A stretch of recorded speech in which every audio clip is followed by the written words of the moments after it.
बिस्मिल्लाहिर्रहमानिर्रहीम।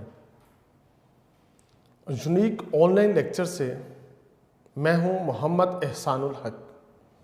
अज़ीज़ तलबा, तश्कील पाकिस्तान के सबक का ये दूसरा लेक्चर है। हमने पहला लेक्चर ख़त्म किया था अल्लामा इकबाल रहमतुल्लाह अलैह के पैराग्राफ से। सफ़ा नंबर 8 पे अल्लामा इकबाल का जो पैराग्राफ है वहीं से इस सबक को जोड़ते हैं। इकबाल ने आकर इस्लामी मगरबी उलूम के गैर मुताले के बाद अपना ख़ास इस्लामी फ़लसफ़ा कौम के सामने पेश किया, जिसका मकसद कामल तरीन इंसान की इनफरादियो इज्तमाई नशोनुमा है। इकबाल का ख्याल है इंसान अतात, ज़ब्त नफ्स और नियाबत इलाही की 3 मंजिलें तय करता हुआ खुदी की इंतहाई बुलंदी पर पहुंच सकता है। अल्लामा इकबाल रहमतुल्लाह अलैह ने फ़लसफ़ा खुदी पे जोर दिया। उसकी 3 मंजिलें, 3 दर्जे आपने बताए।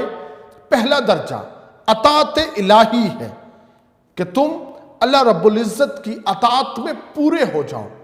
जो काम करने का अल्लाह ने हुक्म दिया है उसको करो, जिस काम से अल्लाह ने रोक दिया है वहीं से रुक जाओ। जब तुम अतात में पूरे हो जाओगे फिर तुम ज़ब्त नफ्स की तरफ बढ़ जाओगे। ज़ब्त नफ्स अपने नफ्स पर कंट्रोल करना, नफसानी ख्वाहिशात पर आपने अपना ज़ब्त दिखाना है। जब आप इस पे कायम हो जाओगे तो आप खुदी के तीसरी दर्जे की तरफ बढ़ जाओगे और वो है नियाबत इलाही। नियाबत इलाही क्या है? अल्लाह रब्बुल इज़्ज़त ने इंसान को अपना खलीफा बना के दुनिया में भेजा है। अब तुम खुदा की खिलाफत के अहल हो। अब अल्लाह रब्बुल इज़्ज़त तुम्हें अपने काम तफवीज़ करेगा, तुम उन कामों को खुदा के अहकामात की रोशनी में लोगों के ऊपर नाफिज करोगे। तो बेटा, इकबाल ने खुदी की ये 3 मंजिलें बताकर हमें इनफरादी और इज्तमाई लिहाज से इस कायनात की तामीर और तरक्की के लिए तैयार किया। इस इर्तिका में इंसान को मजहब की रहनुमाई दरकार है। इकबाल ने 4 चीज़ों पर जोर दिया है। खुदी के लिए 4 चीज़ों पर जोर दिया। अव्वल तौहीद। तौहीद क्या है? जिस पर पूरा ईमान अमलन इंसान को खौफ और मायूसी से आज़ाद कर देता है। अला इन्ना औलिया अल्लाही ला खौफुन वला हुम यहज़नून। जो अल्लाह के दोस्त होते हैं वो किसी चीज़ का खौफ और डर नहीं रखते। नंबर 2 चीज़, इंसान मायूसी से आज़ाद हो जाता है, क्योंकि उसे पता है मायूसी गुनाह है, हुक्म इलाही है। ला तकनतू मिर रहमतिल्लाह, कभी भी मेरी रहमत से मायूस ना हो जाना। तो तौहीद इलाही, तौहीद इंसानी में पर तौफिगन होती है। नंबर 2, रसूलुल्लाह सल्लल्लाहु अलैहि वसल्लम की मोहब्बत, मोहब्बत रसूल सल्लल्लाहु अलैहि वसल्लम। जिस शख्स को मोहब्बत रसूल नसीब हो जाती है वो खुदी की मंजिल पे फायज हो जाता है, क्योंकि अल्लाह रब्बुल इज़्ज़त ने कहा है अतीउल्लाह व अतीउ रसूल, मेरी अतात करो और मेरे रसूल की अतात करो। अजीज़ तलाबा, हदीस पाक में आता है तुम में से कोई शख्स उस वक़्त तक मोमिन नहीं हो सकता जब तक कि मैं मोहम्मद मुस्तफ़ा अलैहिस्सलातु वस्सलाम तुम सबको अपनी वालिदैन, अपनी औलादों और अपने माल से ज़्यादा अजीज़ ना हो जाऊं। तो नबी पाक अलैहिस्सलातु वस्सलाम की मोहब्बत इंतहाई ज़रूरी है। तीसरी चीज़ है कुरान पाक। कुरान पाक का मुताला करना। अल्लाह रब्बुल इज़्ज़त ने जो हमें 2 चीज़ें दी हैं, एक कुरान, एक सुन्नत इलाही, सुन्नत नबी अलैहिस्सलातु वस्सलाम। इन दोनों पर अमल करके हम कामयाबी के ज़ीने तय कर सकते हैं। इसीलिए कायद आज़म रहमतुल्लाह अलैह से जब पूछा गया कि कायदे आजम तुम अलहदा वतन तो चाहते हो, बताओ वहां पे आइन कौन सा नाफिज करोगे। तो कायदे आजम ने कहा था हमारा आइन पुराना है, 1400 साल पुराना कुरान मजीद, हम उसको वहां पे बतौर आइन नाफिज करेंगे। तो अजीज तलाबा, कुरान पाक का मुतालिया और इसकी तालीमात की पैरवी। नंबर 4, चौथी चीज है रजायत, यानी मायूसी और गम पसंदी को तरक करके उम्मीद, हिम्मत और जुर्रत की राह अख्तियार करना। अजीज तलाबा, पहले वक्तों में एक हकायत है कि एक शख्स के पास एक बर्तन था, उसके मुंह को बांधा गया था। उसे कहा था इसका मुंह नहीं खोलना, मगर तजस्सुस की बिना पे उससे ना रहा गया। एक दिन उसने उस बर्तन का मुंह खोल दिया, उसके अंदर से वबाएं निकली, बीमारियां निकली, जिन्होंने चंद ही दिनों में लोगों को अपनी लपेट में लेना शुरू कर दिया।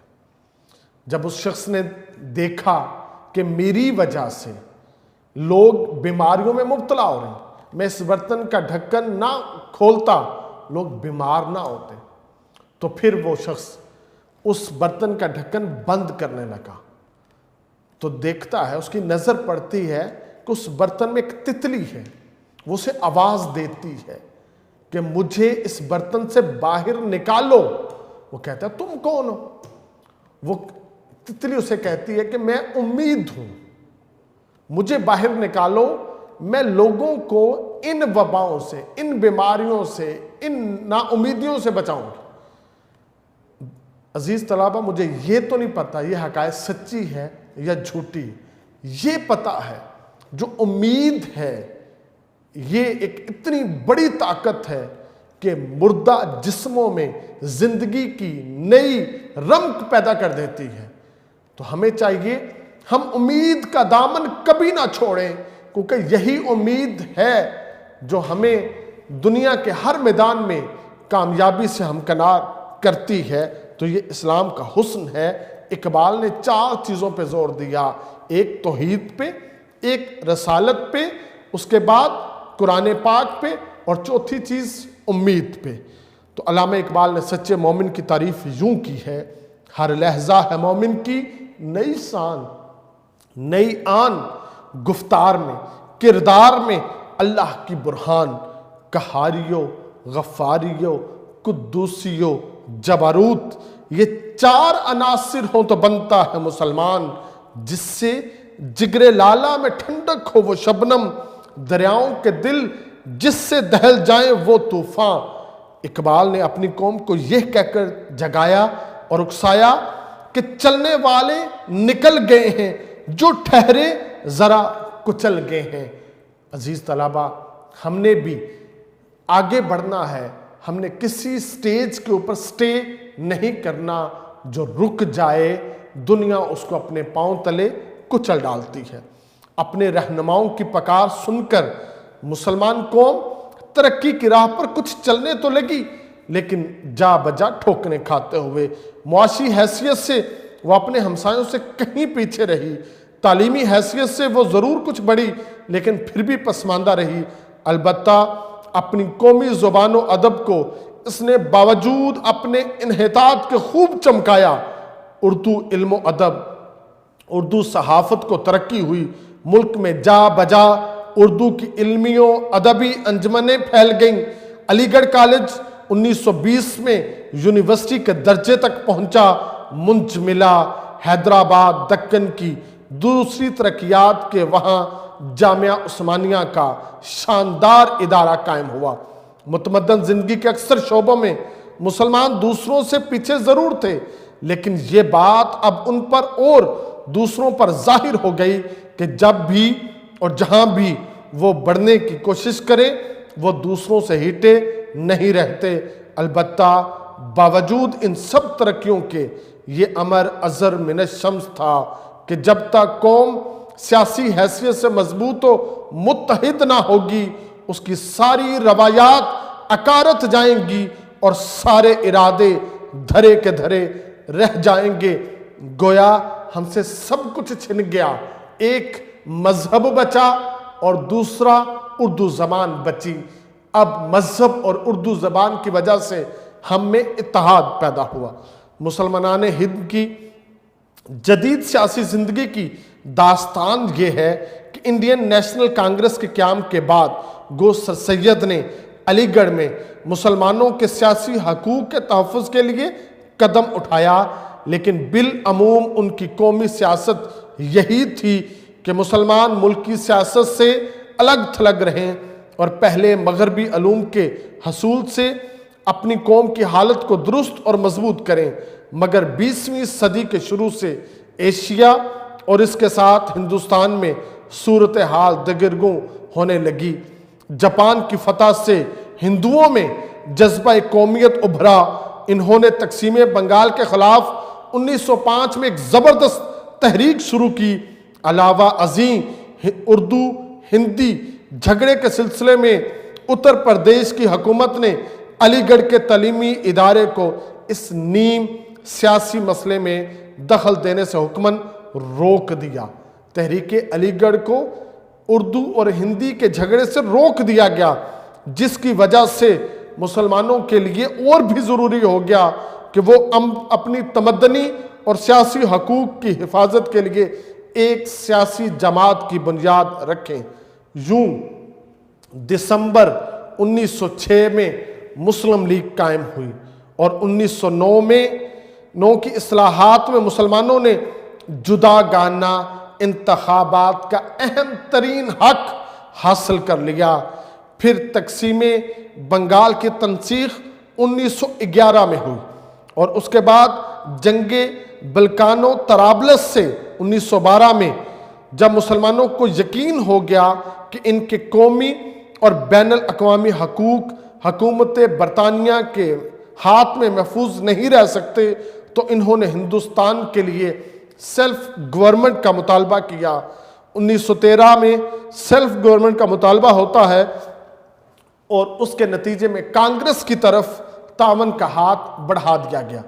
अजीज तलबा, ये जो जंगे बिल्कानो तराबलस थी, ये बरतानिया और अमेरिका इत्तहादियों की जो हमारी तहरीक खिलाफत है, जो तुर्कियों की जो गवर्नमेंट थी और उसके जो दीगर सूबे थे उसके मातहत ये वहाँ पे थी।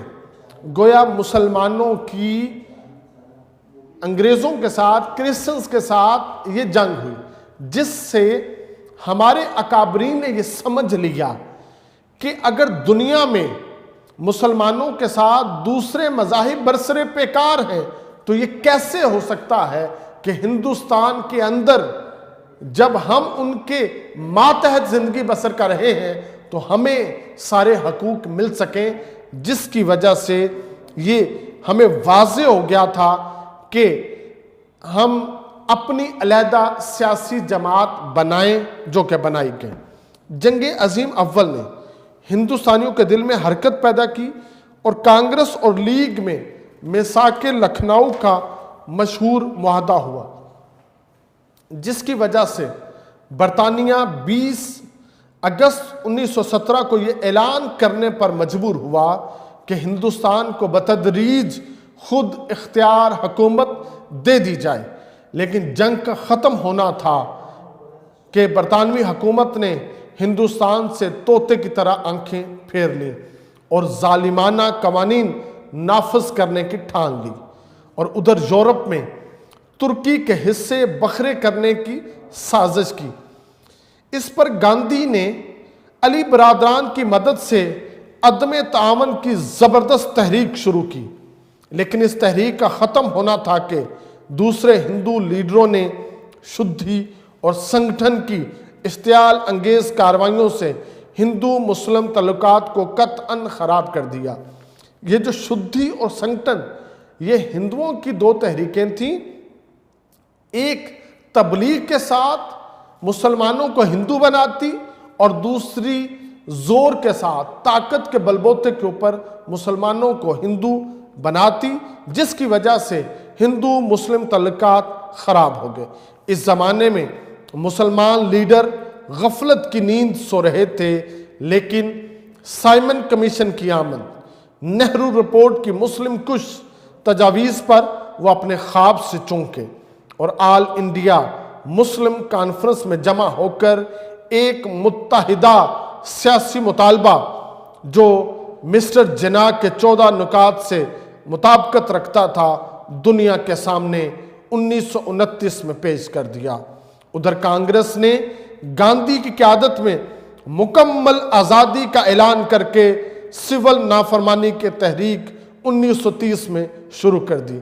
इस दौरान में लंदन में गोलमेज कॉन्फ्रेंस का इनेकाद हुआ, जो 1930 से 1932 3 साल तक जारी रहा और बरतानवी हुकूमत ने अपना फिरका वाराना फैसला सुनाया, लेकिन हिंदू लीडरों की हठधर्मी के बायस हिंदुओं और मुसलमानों में कोई समझौता न हो सका।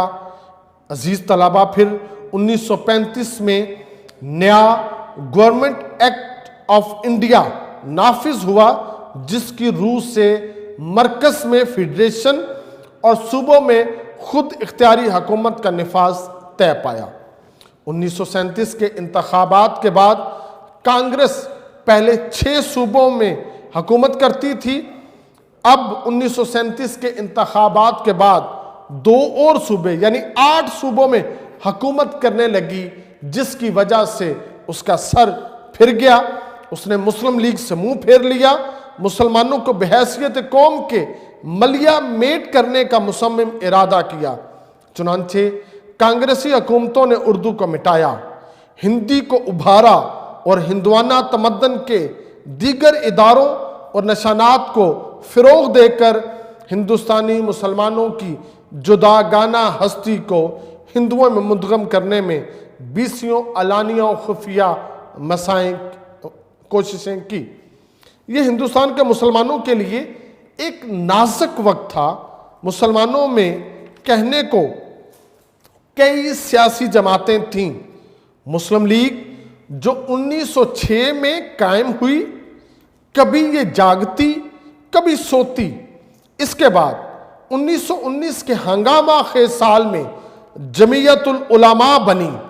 1929 में खुदाई खिदमतगार और मजलिस अहरार का क़याम अमल में आया और उसी साल नेशनलिस्ट मुसलमानों ने भी अपनी एक कॉन्फ्रेंस मुनक्कद की।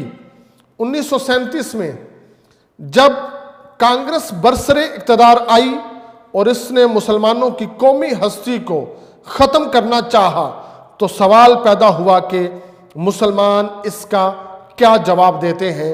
इस ख़तरनाक वक्त में मुस्लिम लीग की क़यादत जिस ज़बरदस्त शख्सियत के हाथ में थी, उसने कांग्रेस को दलेरी के साथ उसके चैलेंज को कबूल किया और वो शख्सियत कायद-ए-आज़म मोहम्मद अली जिन्ना थे, जो एक तरफ सियासी बातचीत में अंग्रेज़ी हुकूमत और कांग्रेसी लीडरों के साथ पूरे उतरे और दूसरी तरफ अपनी लाजवाब शख्सियत के बल पर एक परागंदा अक़लियत को एक मुस्तकिल कौम बनाने में नुमायां तौर पर कामयाब हुए। अक्टूबर 1937 में लखनऊ में ऑल इंडिया मुस्लिम लीग के 25वीं सालाना इजलास से इस्लामी हिंद की तारीख़ बेदारी का एक नया दौर शुरू हुआ। चुनांचे 23 मार्च 1940 को मुस्लिम लीग ने लाहौर में पाकिस्तान की करारदाद मंजूर की, यानी मुसलमानान हिंद के लिए हिंदुस्तान के एक हिस्से में खुद मुख्तार हुकूमत और एक जुदागाना आज़ाद वतन के क़याम का शानदार मंसूबा बांधा। इससे मुसलमान कौम में ज़िंदगी की एक बरकी रो दौड़ गई। अजीज़ तलबा, 1940 का ये जो जलसा मुनक्कद किया गया मिंटो पार्क में, इसके पीछे बहुत ज़्यादा मुसलमानों की काविशें थी। मुसलमान एक झंडे के नीचे मुत्तहिद हो चुके थे। तमाम सूबों से मरकज़ और सूबाई जितनी नशिस्तों पे मुसलमान जीत चुके थे, वो सब यहाँ पे इकट्ठे थे। दूर दराज से मुसलमान यहाँ पे इकट्ठे हुए खवातीन की एक बड़ी तादाद इस जलसे में इकट्ठे हुई और जब इतना मजबूत इत्तेहाद देखने को मिला तो करारदाद पाकिस्तान पास हुई।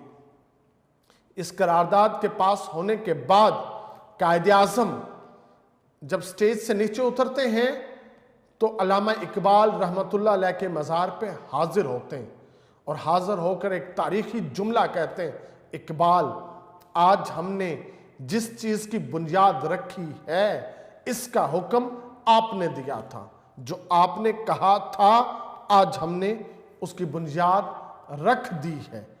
तो तमाम हिंदुस्तान के बरसगीर के मुसलमानों ने कायदे आज़म के परचम के नीचे इत्तेहाद कर लिया था। अब वो महज तहफ़्फ़ुज़ात और मराआत की साइल ना रही, बल्कि एक अलहदा मुस्तकिल आज़ाद कौमियत की दावेदार बन गई, जिसकी अपनी जुदा हुकूमत हो, जिसकी अपनी जुदा तहजीब हो, जिसका अपना जुदागाना वतन हो। पाकिस्तान की तजवीज़ के बाद इस मंसूबे को तफसील से मुकम्मल करने की ज़रूरत पेश आई। चुनांचे 1944 में मुआशी मसले पर गौर करने के लिए एक तामीरी कमेटी वज़ा की गई। तालीमी मसले के लिए एक तालीमी कमेटी बनाई गई। दीगर अहम मसाइल के लिए मुसन्निफीन की एक कमेटी बनाई गई। 1944 में पंजाब में मुस्लिम लीग और यूनानिस्ट वजारत में एक झगड़ा पैदा हुआ और बम्बई में गांधी और जिन्ना की मुलाकात नाकाम हो गई। 1945 में शिमला कॉन्फ्रेंस में कांग्रेस और लीग को एक दफा फिर इकट्ठा बुलाया गया, लेकिन कोई नतीजा ना निकला। आखिर हुकूमत हिंद ने नए इंतखाबात का ऐलान किया और कहा कि बरतानवी मजदूर हुकूमत के पेश नज़र हिंदुस्तान को खुद इख्तियारी हुकूमत देना है। नए इंतखाबात जो 1945-46 के मौसम सरमा बहार में हुए, हिंदुओं में कांग्रेस और मुसलमानों में मुस्लिम लीग पूरे तौर पर कामयाब हो गई। इतने में बरतानवी हुकूमत ने 1946 में पहले एक वफद को और फिर एक वजारती मिशन को हिंदुस्तान भेजा ताकि यहाँ की सियासी गुत्थी को सुलझाए। मिशन ने हिंदुस्तान की हुकूमत के लिए एक नई स्कीम पेश की, लेकिन मिशन की कांग्रेस नवाज पॉलिसी से नाराज होकर मुस्लिम लीग ने इस स्कीम को ठुकरा दिया और गो आखिरकार वो भी मरकज की आर्जी हुकूमत में शरीक हो गई। लेकिन इधर ना सिर्फ कांग्रेस और लीग में बात बात पर इख्तलाफात रूनुमा हुए, बल्कि मुल्क भर में जा बजा हिंदू मुसलमानों में शदीद फिरका वाराना मनाकशात और फसादात बर्पा होने लगे। कांग्रेस ने मुस्लिम लीग से बाइज्जत समझौता करने से इनकार कर दिया। बरतानवी हुकूमत ने पहले ये ऐलान किया कि वो किसी ऐसे दस्तूर को मुल्क में नाफज नहीं करेगी जिस बिना पर दोनों बड़ी जमातों के इत्तफाक राय ना हो, और फिर फरवरी 1947 में ये फैसला किया कि बरतानिया जून 1948 तक हिंदुस्तान को खाली कर देगा। ये मुसलमानों की कोशिश थी, जिसकी वजह से अंग्रेज मजबूर हुआ था ये कहने पे कि वो हिंदुस्तान को जून में खाली करेगा। जनवरी 1947 में पंजाब में मुस्लिम लीग की एक ज़बरदस्त तहरीक उठी, जिसमें मर्दों ने औरतों ने यकसा हिस्सा लिया और जो सिर्फ एक माह जारी रहने के बाद नतीजा खेज साबित हुई।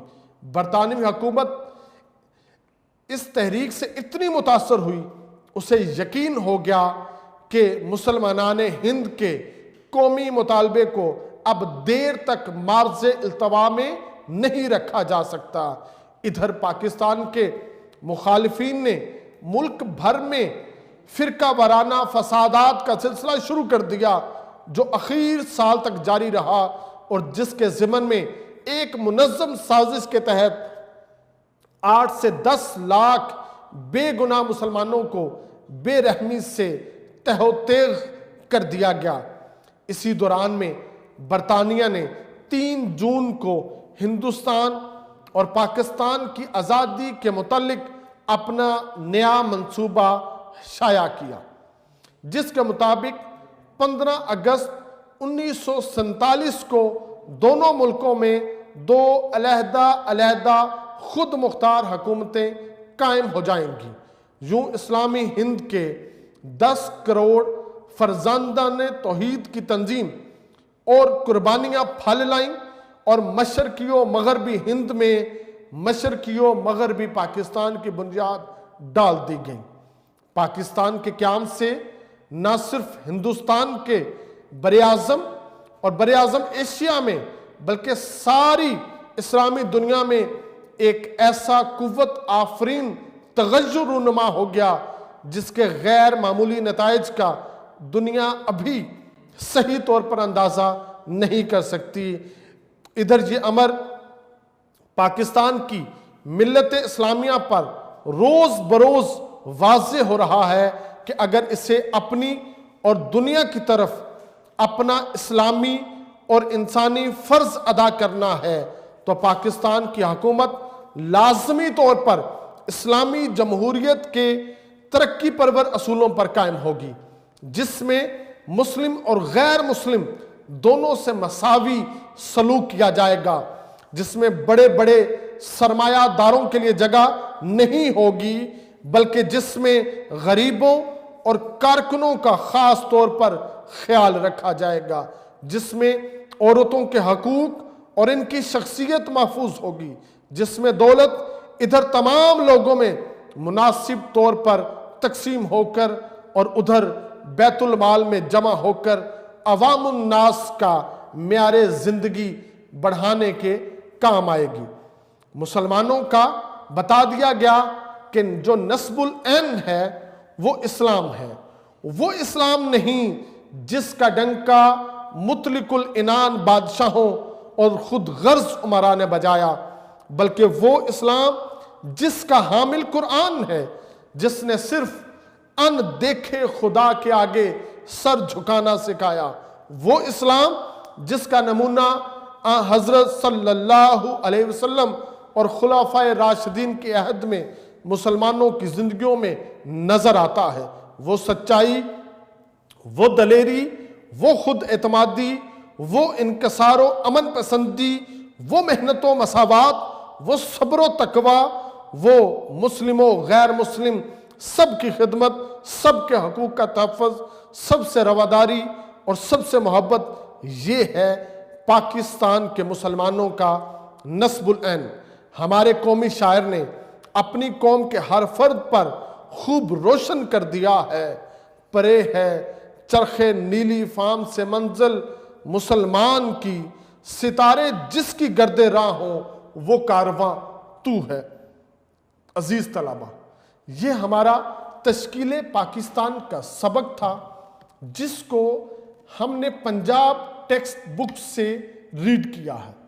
अजीज तलबा, इसमें जो ज़रूरी तशरीहात थी वो मैंने आपके सामने साथ साथ बयान कर दी हैं। यूनिक नोट्स के अंदर हमने जो इसके अहम जो पैराग्राफ हैं उसकी तशरीहात दे दी हैं। यूनिक नोट्स में हमने एक चीज़ बड़ी अहम की, क्योंकि इस सबक में तारीख का जिक्र है, जगहों का जिक्र है, तहरीकों का जिक्र है, हमने उनको तरतीब के साथ जिक्र कर दिया है ताकि आपके लिए याद करना आसानी हो।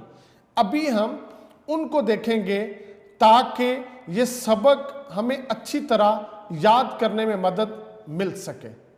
अजीज़ तलबा, तश्कीले पाकिस्तान का जब चैप्टर हम नोट्स से निकालेंगे तो ये पेज नंबर 9 है। इसमें इस सबक की जो अहम चीज़ें हैं उसको हमने यहाँ पे दर्ज किया है और उसके मफाहीम भी साथ जिक्र कर दिए। एक तो आप इसको तरतीब से देखेंगे, याद करेंगे तो आपको इस सबक को याद करने में आसानी मिलेगी।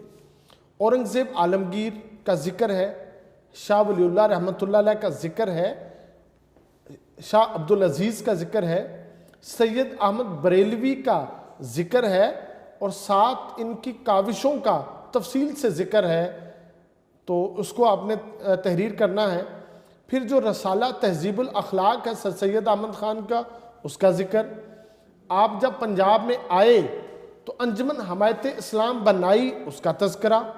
फिर कांग्रेस कब बनी, उसका तज़किरा। असबाब बगावत हिंद का रसाला सर सैयद अहमद ख़ान ने क्यों जारी किया, उसका मकसद क्या था और उसके नताइज क्या निकले, उसका तज़किरा है।